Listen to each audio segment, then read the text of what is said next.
میں بلا کسی تاخیر نمونہ اسلاف پیر طریقت محی السنہ عصر جدید کا نفاذ عظیم مصلح و مربی مشفق و مربی حضرت مولانا افضال الرحمن صاحب قاسمی شیخ الحدیث مدرسہ اشرف المدارس ہردوئی درخواست کرتے ہیں حضرت والا سے تشریف لائیں اور اپنے قیمتی نصائح سے ہم سامعین کو مستفید فرمائیں۔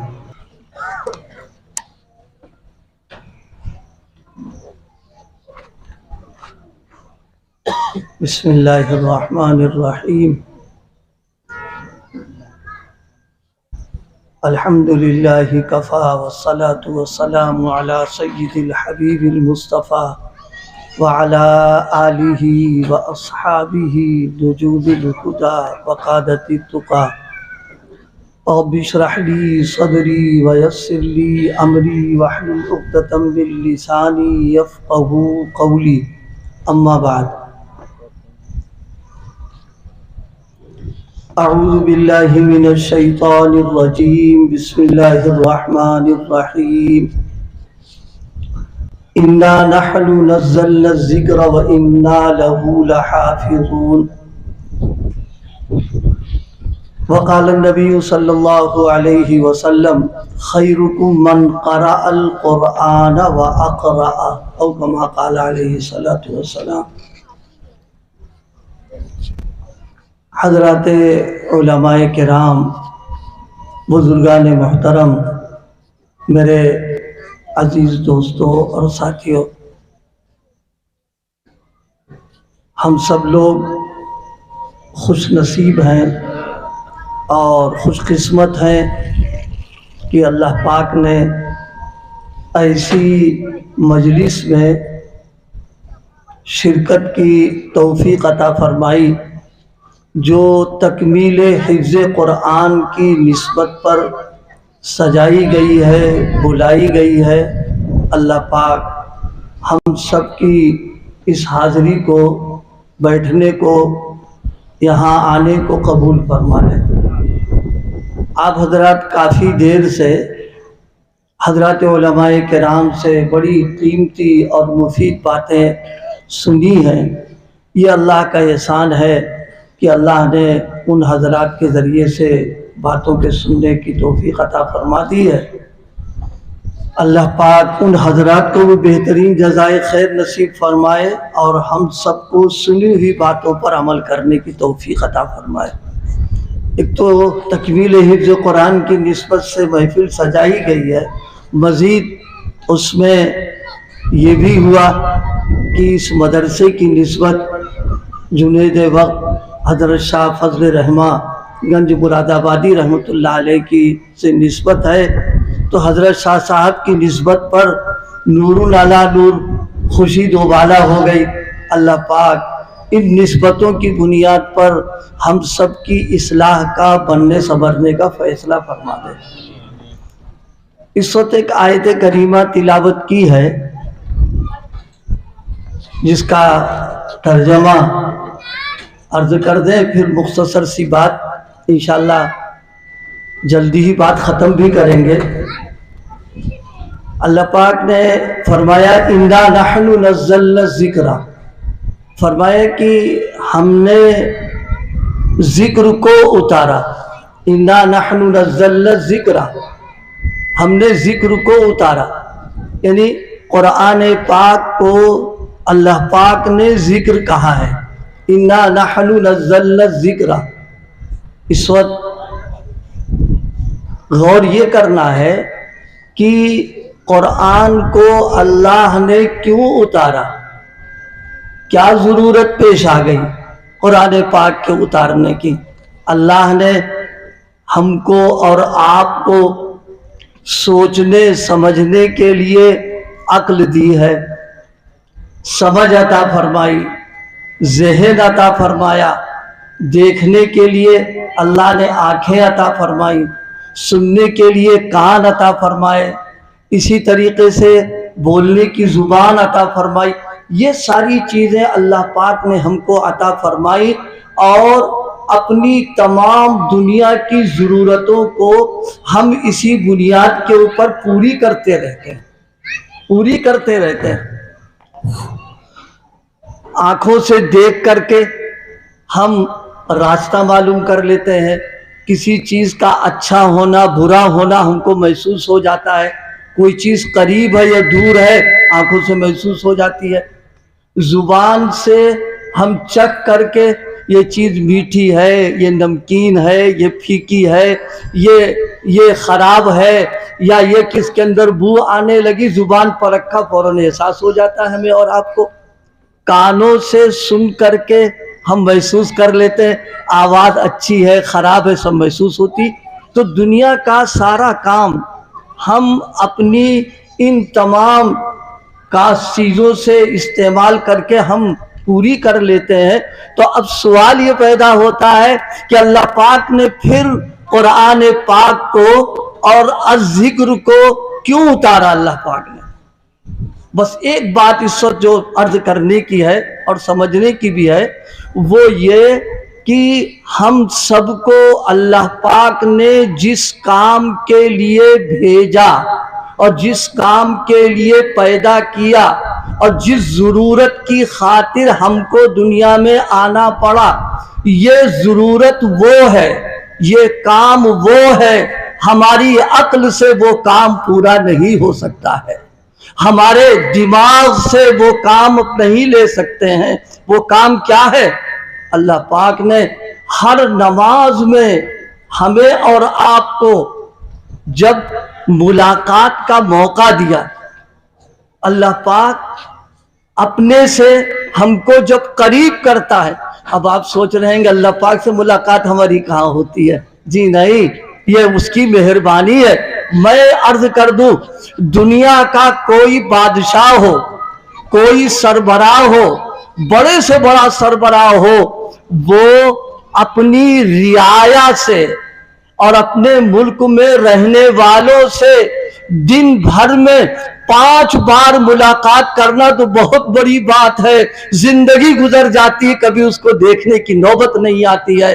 لیکن احکم الحاکمین رب العالمین جو سارے جہانوں کا خالق اور مالک ہے، اس نے اپنی مہربانی اور کرم سے اپنے بندوں کو 5 وقت بلا کر کے ملاقات کرتا ہے اور گفتگو کرتا ہے، لیکن اس کا احساس ان لوگوں کو ہوتا ہے جن کے پاس دل کی آنکھیں ہیں، جن کے پاس دل کی آنکھیں ان کو معلوم ہوتا ہے۔ ہم عرض کریں آپ سے، آپ بتائیے نماز میں ہم اور آپ جب کھڑے ہوتے ہیں تو سورہ فاتحہ پڑھتے کہ نہیں پڑھتے؟ الحم شریف کی تلاوت کرتے نہیں کرتے؟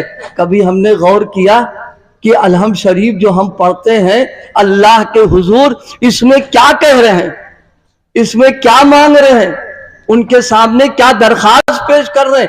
آپ بتائیے۔ وزیر اعظم سے اور صدر مملکت سے ملنے کے لیے اگر آدمی جائے گا تو ملاقات کے وقت اس سے کیا بات کرے گا؟ وہ میں یہ سمجھتا ہوں کہ سب سے اہم اور بنیادی جو کام ہوگا اس سے وہ کہے گا جا کر کے، یہ تھوڑی نہ کہے گا کہ صاحب آج گھر میں مرچا نہیں تھا، آج ہلدی نہیں تھی، آج سبزی نہیں ملی، آج دال روٹی نہیں تھی، ہرگز نہیں کہے گا، بلکہ سب سے اہم ضرورت اور سب سے بڑا کام جو اس کی نظروں میں ہوگا وہ کہے گا کہ صاحب میری یہ ضرورت ہے۔ اسی طرح دنیا کے سربراہ سے جب ملاقات ہو تو اپنے سب سے اہم ضرورت رکھیں، اور یہاں پوری کائنات کا جو حاکم اور مالک ہے اس سے جب ملاقات ہو رہی ہے تو کیا کہنا ہے؟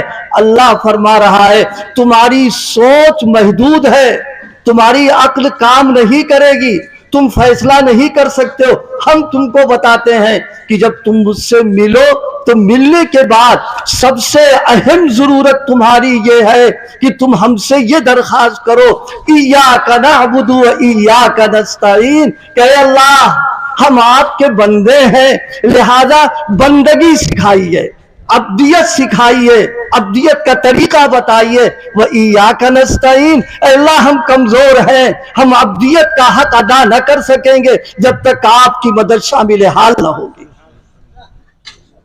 مجھے یاد آیا علامہ ابن کثیر نے بڑی عجیب بات لکھی ہے، بڑی عجیب بات لکھی ہے. فرمایا پوری سورہ فاتحہ جس میں 7 آیتیں ہیں. آپ حضرات کی سمجھے میری بات آ رہی نہیں آ رہی تو بہت آہستہ سمجھ کر کے آپ سمجھیں اس کو. پوری سورہ فاتحہ میں کیا ہے؟ پوری سورہ فاتحہ قرآن مجید کا خلاصہ اور قرآن مجید کا نچوڑ اور قرآن کی جان ہے پوری. اب آپ ذرا سوچو، 30 پارے ایک طرف اور یہ 7 آیتیں ایک طرف. ہم نہیں سمجھ پا رہے ہیں، ہمارا ذہن نہیں کام کر رہا کہ ان 7 آیتوں میں پورا قرآن آ گیا. نہیں، پورا قرآن آیا. ہم آپ کو سمجھائیں. دیکھیے، کاشتکار کسان کھیت جوت کر کے بیج ڈالتا کہ نہیں ڈالتا؟ ڈالتا ہے. اب آپ سے اگر یہ کہا جائے یا ہم سے یہ کہا جائے کہ دیکھو یہ بیج ہے تو چھوٹا سا، لیکن اس بیج میں پورا درخت ہے، آپ یقین کرو گے؟ آپ لوگ کیسی باتیں کر رہے ہیں. لیکن نہیں، اگر آپ کو یقین نہیں آ رہا ہے تو جو دانہ کھیت پہ ڈالا گیا ہے جا کر کے چند دنوں کے بعد دیکھیے گا تھوڑا سا اخوا نکلا، پھر بڑا ہو گیا، گیہوں کا پورا بیج تیار ہو گیا، درخت تیار ہو گیا. جو اللہ ایک بیج میں درخت رکھ سکتا ہے، یقیناً 30 پاروں کے مضمون کو سورہ فاتحہ میں اتار سکتا ہے. اس لیے حافظ ابن کثیر نے بڑی قیمتی بات کہی، بڑی قیمتی بات فرمائی. فرمایا پوری سورت کی جان ایاک نعبد و ایاک نستعین ہے. کیوں جان ہے؟ جان اس لیے ہے اللہ ہمارا محتاج نہیں. خوب سمجھ لیجئے، بالکل محتاج نہیں ہے. کبھی کبھی ہمارے دماغ میں یہ آ جاتا ہے کبھی کبھی بعض لوگوں کے دماغ میں، اگر ہم نہیں ہوں گے تو اللہ کا نام کون لے گا؟ ہم نہیں ہوں گے تو جناب والا سجدے کون کرے گا؟ رکوع کون کرے گا؟ نہیں، ہم محتاج ہیں. اگر وہ ہم کو عبدیت کے لیے قبول کر لے اور عبادت کا طریقہ ہم کو بتا دے، ہم خوش نصیب ہو جائیں گے کہ میرے اللہ نے ہم کو قبول کر لیا. اس کے لیے کیا فرمایا؟ فرمایا ایاک نعبد و ایاک نستعین. علماء تشریف فرما ہے، ان کی موجودگی میں ہمت کر رہے ہیں اس بات کی عرض کرنے کی. اللہ پاک نے ایاک نعبد کے بعد و ایاک نستعین جو فرمایا ہے، اس میں اشارہ کر دیا اس بات کی طرف کہ صبح قیامت تک بڑے سے بڑا ولی، بڑے سے بڑا بزرگ، بڑے سے بڑا عارف، بڑے سے بڑا محدث و فقیہ عبادت میری مدد اور فضل کے بغیر نہیں کر سکتا ہے. اس لیے اللہ سے درخواست کر رہے ہیں کہ اے اللہ ہم محتاج ہیں، آپ میرے ساتھ فضل فرما دیجئے تاکہ عبادت کا حق ادا کر سکیں. اچھا، عبادت کی درخواست تو کر دی، اب نیچے درخواست لگا رہے ہیں اہدنا الصراط المستقیم، اہدنا الصراط المستقیم. مسلمانوں ایک بات بتاؤ، آج کے اس دور میں جو ترقی یافتہ دور، سائنس کا، ٹیکنالوجی کا، روزانہ نئی نئی چیزیں آ رہی، اگر کوئی مشین بن کر کے آئے، کوئی بھی ہو مشین بن کر کے آئے، آپ یہ بتاؤ کیا اس مشین کو اپنے دماغ سے چلاؤ گے؟ اپنے ذہن سے چلاؤ گے؟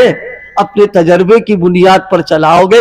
ہرگز نہیں چلائیں گے، کیونکہ ہم یہ جانتے ہیں جس نے مشین بنائی ہے وہ جانتا ہے کہ اس مشین کے چلانے کا طریقہ کیا ہوگا، یہ مشین کیسے چلائی جائے گی، اس کو کیسے استعمال کی جائے گی. اور میں ایک بات عرض کر دوں، بڑے سے بڑا پڑھا لکھا ہو، سند یافتہ ہو، ڈگری اس کے پاس موجود ہے، لیکن جب وہ مشین خریدے گا، اپنی ڈگری ایک طرف، اپنی تعلیم ایک طرف، اپنا تجربہ ایک طرف، اس کا دل اندر سے یہ کہے گا اس مشین میں اگر تم نے دماغ لگایا تو مشین برباد، پیسے چلے جائیں گے، کوئی چیز تمہارے ہاتھ نہ آئے گی.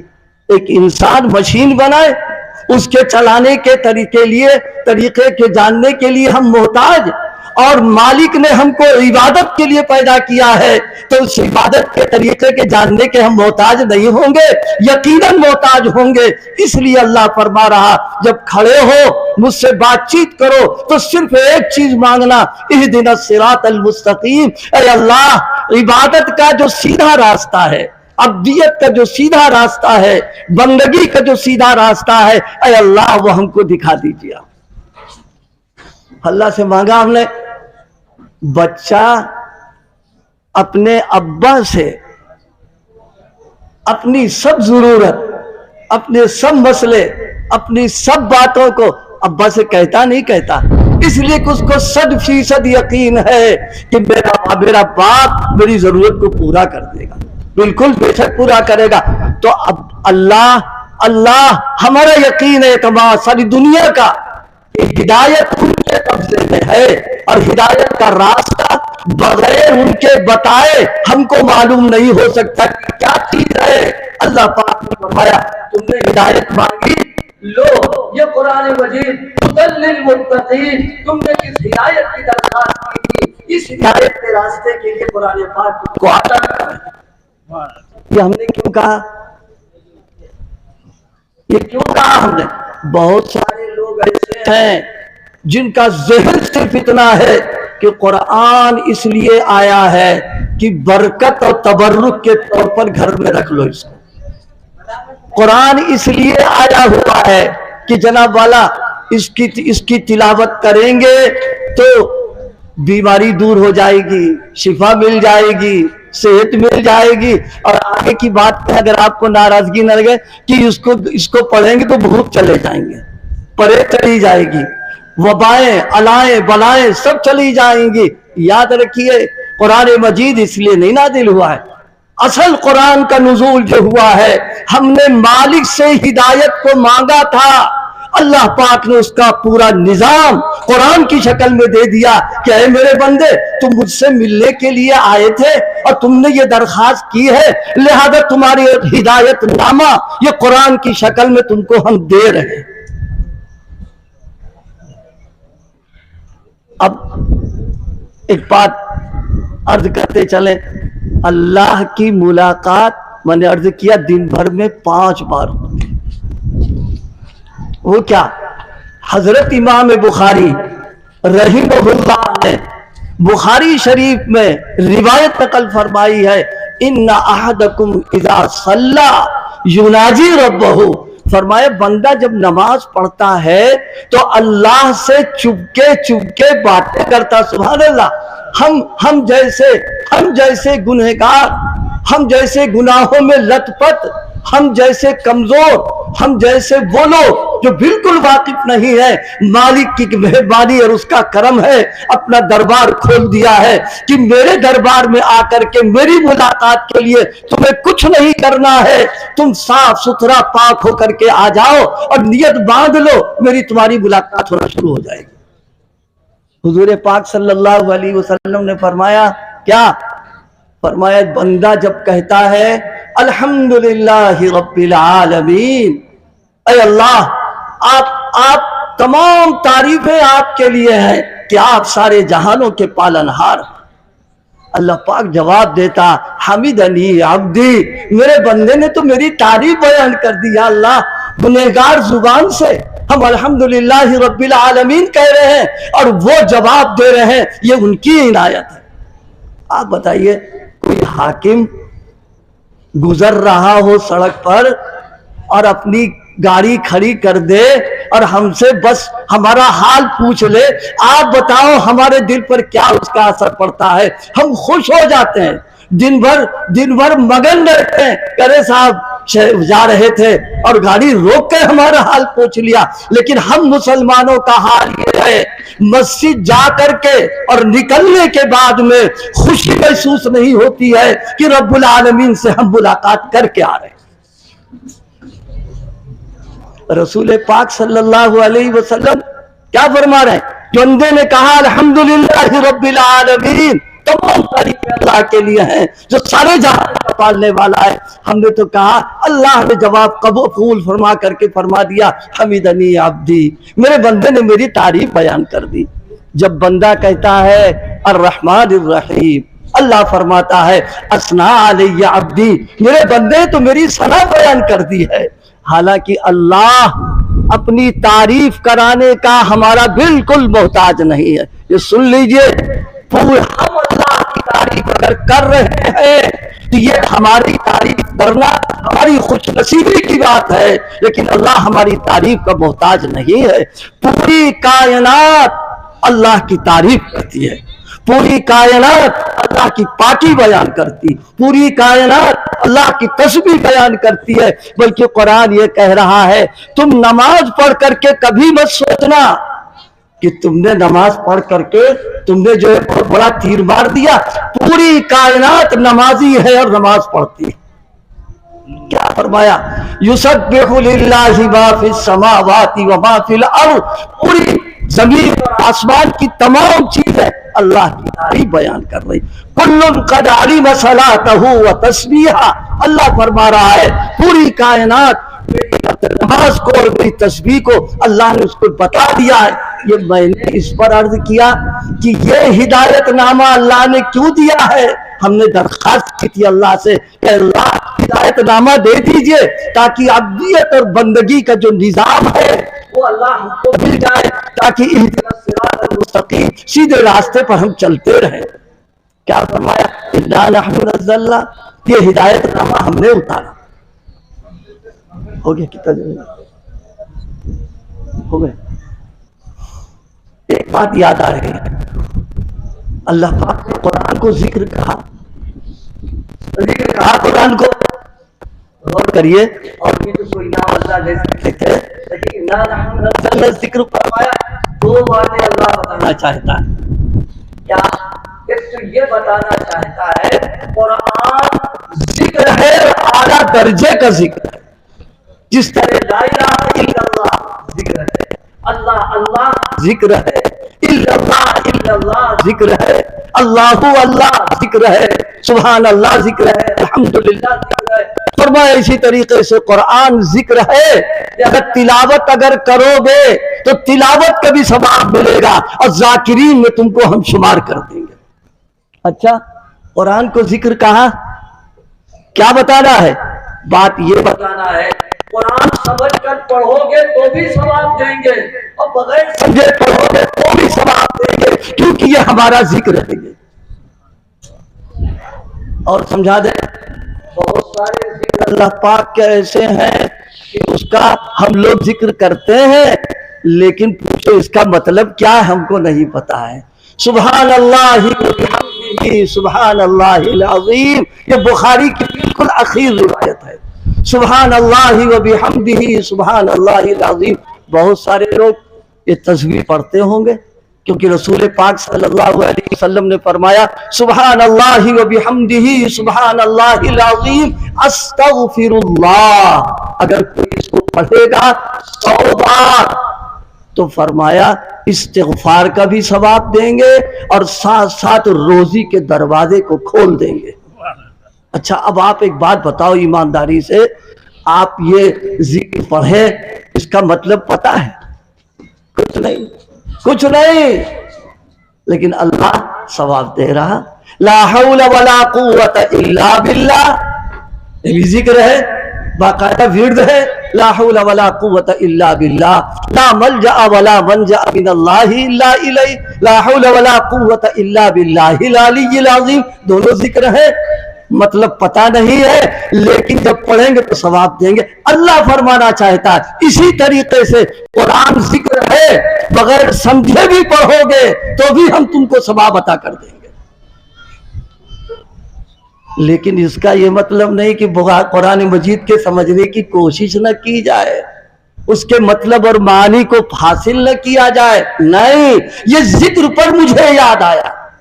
اور دوسری ایک بات اور بھی ہے۔ اچھا، اتنے لوگ بیٹھے ہوئے ہو، ایمانداری سے ایک بات بتاؤ، آج اگر دنیا والوں سے پوچھا جائے، بس 5 منٹ بعد ختم کرنا، مغربہ سے آپ لوگ سن رہے ہو، کیا فرمایا؟ انا نحن نزلنا الذکر، فرمایا ہم نے ذکر کو اتارا۔ وَإِنَّا لَهُ لَحَافِظُونَ. اللہ فرماتا ہے ہم اس کی حفاظت کریں. اچھا مکان ہمارا، حفاظت کون کرے گا؟ ہم تو کریں گے نا. کارخانہ ہمارا، حفاظت کا انتظام ہم کریں گے. فیکٹری ہماری، حفاظت کے انتظام ہم کریں گے. قرآن اللہ کا کلام ہے، اس کی حفاظت کون کرے گا؟ اللہ پاک نے فرمایا تم فکر نہ کرو، جیسے ہم نے اس کو اتارا ہے اس کی حفاظت کا ہم انتظام کریں گے. اللہ نے قرآن کی کیسی حفاظت کی، کیا انداز اختیار کیا، بس اس پہلو سے ایک بات عرض کرتے ہم آپ سے. اللہ کا عجب معاملہ ہے. آپ جتنا غور کرو گے، سوچو گے اس پہلو پر، تو معلوم ہوگا کہ واہ میرے اللہ آپ بڑی قدرت والے ہیں، آپ بڑی بڑی حکمتوں والے ہیں. اللہ پاک نے کیسی حفاظت کی اور کن لوگوں سے کی ہے، اس پر میں توجہ دلانا چاہ رہا ہوں. دیکھیے دنیا میں 3 چیزیں انتہائی قیمتی ہیں، انتہائی درجے کی قیمتی ہیں، اور وہ تینوں قیمتی چیزیں اللہ نے ہم سب کو عطا فرما رکھی. ایک تو اللہ پاک نے ہمیں اور آپ کو اپنا گھر دیا ہے بیت اللہ. دوسرے اللہ پاک نے ہمیں اور آپ کو اپنا محبوب عطا فرمایا محمد الرسول اللہ. ایک بیت اللہ دیا، ایک رسول اللہ دیا. اور تیسرے اللہ پاک نے اپنا کلام قرآن پاک عطا فرمایا. یہ البیلی نعمت ہے، کسی امت کو نہیں عطا کیا ہے. یہ تینوں نعمتیں اللہ نے ہم کو عطا فرمائی. اب ان 3 نعمتوں کی حفاظت کی بات میں عرض کروں آپ سے، حیرت ہوگی آپ کو، تعجب ہوگا. آج حفاظت کے جو انتظامات، حفاظت کے جو طریقے، حفاظت کے جو دستور دنیا کے اندر ہیں، اس پر غور کرو، پھر اللہ کے نظام پر غور کرو کہ اللہ نے ان تینوں چیزوں کی کیسی حفاظت فرمائی ہے. ہم آپ سے کہیں کہ بھائی آپ کو اپنی فیکٹری اور اپنے میل کی حفاظت کے لیے کسی آدمی کی ضرورت ہے، آپ کہیں ہاں صاحب ضرورت تو ہے. تو ہم آپ کے سامنے ایسا آدمی لے کر کے آئے جو ہم سے زیادہ کمزور ہے. تو میں تو دلہا پتلا ہی ہوں، مجھ سے زیادہ کمزور ہے، اور کہ صاحب اسے رکھ لو چوکیداری کے لیے. آپ قبول کرو گے؟ پاگل ہو گئے ہو یار، اس کا چلنا پھرنا مشکل، اٹھنا بیٹھنا مشکل، یہ ہماری فیکٹری کی اور ہماری حفاظت کرے گا؟ آپ اس کو ہٹا دیں گے فوراً.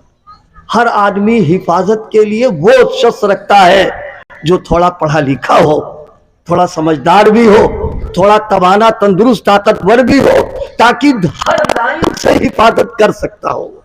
پڑھا لکھا ہوگا تو قانونی اعتبار سے حفاظت کی تدبیر بتائے گا وہ، اور طاقتور ہوگا تو موقع کے اوپر اپنے ہاتھ پیر اور طاقت کے ذریعے سے حفاظت کا انتظام کرے گا. لیکن واہ میرے اللہ، آپ اتنے بڑے وہ ہیں کہ آپ نے تینوں چیزوں کی حفاظت کے لیے وہ چیز اختیار کی ہے کہ انسان کا ذہن قبول نہیں کر سکتا ہے اور آدمی سوچ نہیں سکتا ہے. بلکہ سارے عقل مندوں کو جمع کر کے اگر پوچھا جائے کہ یہ بتاؤ کہ اگر حفاظت کے لیے یہ تدبیر کی جائے تو کیسی ہے، پڑھا لکھا کہے گا تدبیر صحیح نہیں ہے. لیکن اللہ نے عجیب انتظام کیا. رسول پاک صلی اللہ علیہ وسلم مکہ معظمہ سے چلے، ساتھ میں کون ہے؟ سیدنا صدیق اکبر رضی اللہ تعالیٰ عنہ. لمبی بات نہیں، صرف سمجھانا چاہتا ہوں یہاں. حضور کی حفاظت کا مسئلہ ہے، آپ کے تحفظ کا مسئلہ ہے. آپ صلی اللہ علیہ وسلم کو بحفاظت لے جانے کا مسئلہ ہے. آپ ان حالات کو غور کیجئے کہ مکہ معظمہ کے اندر کن حالات میں میرے آقا نے ہجرت کا فیصلہ فرمایا. لیکن آپ جا رہے ہیں، اللہ پاک نے فرمایا اس غار میں چلے جائیے. آپ چلے گئے، کیسی عبادت ہوئی؟ مکڑی کے جالے سے. ارے بتاؤ عبادت ہوئی کہ نہیں ہوئی؟